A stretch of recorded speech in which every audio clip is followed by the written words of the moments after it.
For this month po, no, in addition po sa atong mga activities this November, so every year gina-celebrate man nato ang November as the National Children's Month. So per Republic Act 10661, no, of series of 2015, nabalhin man gyud ang Children's Month from October to November.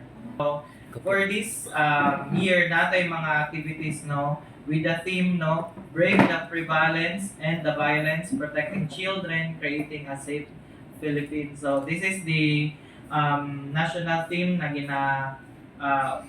gihatag sa ato, no, provided with the Council for the Welfare of Children from the national down to the local level. So amo ini siya uniform ang ato ang theme for this year. So the City Social Welfare Office act as the secretariat, no, sa kaning council. So specifically kaning council nag-focus na sa atong mga programs, projects and activities, no, related to children yun ng mga concerns, no.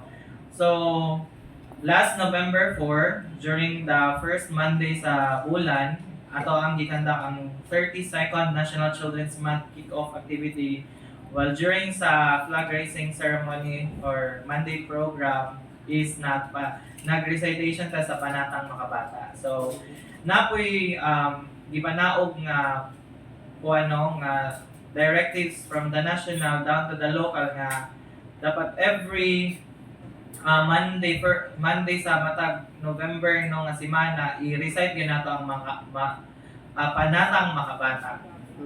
Commitment, no, nga mapadayon gyud ang paghatag og protection og welfare sa atong mga kabataan.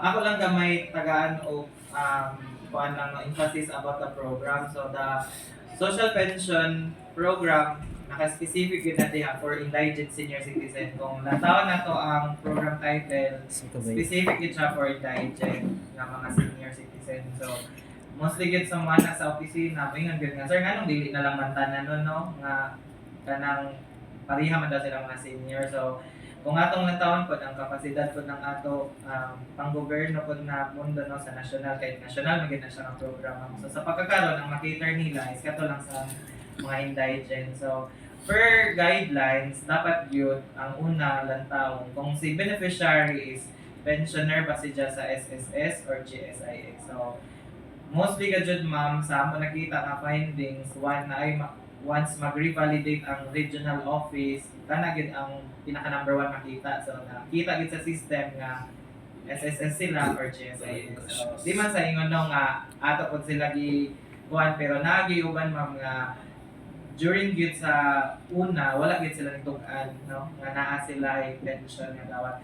Ang nakaapan lang yun regardless man good of the amount nga ma-receive nila from SS o GSIS, but ang nakakantar gid sa guidelines basta SSS GSIS ka nga pensioner. So kana gyud siya ang diha gid kasagara mao'y nakarason, no, labi na mag-revalidation man gud ang regional office. Second is kaning if financially stable ang sa ka beneficiaries, gina-assess po na ng social worker nila kung may tag financials or financially stable siya, ma-assess dito kung pila gid ang support nga provide sa ija, o mostly po kung kana kay mga senior nga nagpuyo kauban ilang mga anak nga financially capable po sila to provide the needs of our senior citizens. So but case to case basis dyan ma'am, kay di man nato sila makarihotan na no og situation kay naman sa uban do nagtibo sa mga anak pero ang anak po naglisod do naa siya kakuhaan sa og income pero gamay ra pod. So gina-assess nato na ma'am. So manang importante na social worker mo sulod diha para thorough assess gyud ang situation. And third, ang guidelines ko naghisgot dito nga kung ikaw barangay official ka, dili gyud siya pwede po sa base sa guidelines no, sa memorandum circular. So but generally mostly gyud sa amo ma'am nakita nga rason is katong SS pensioner sila or GSIS. Tungod kay later na sila nagtukan.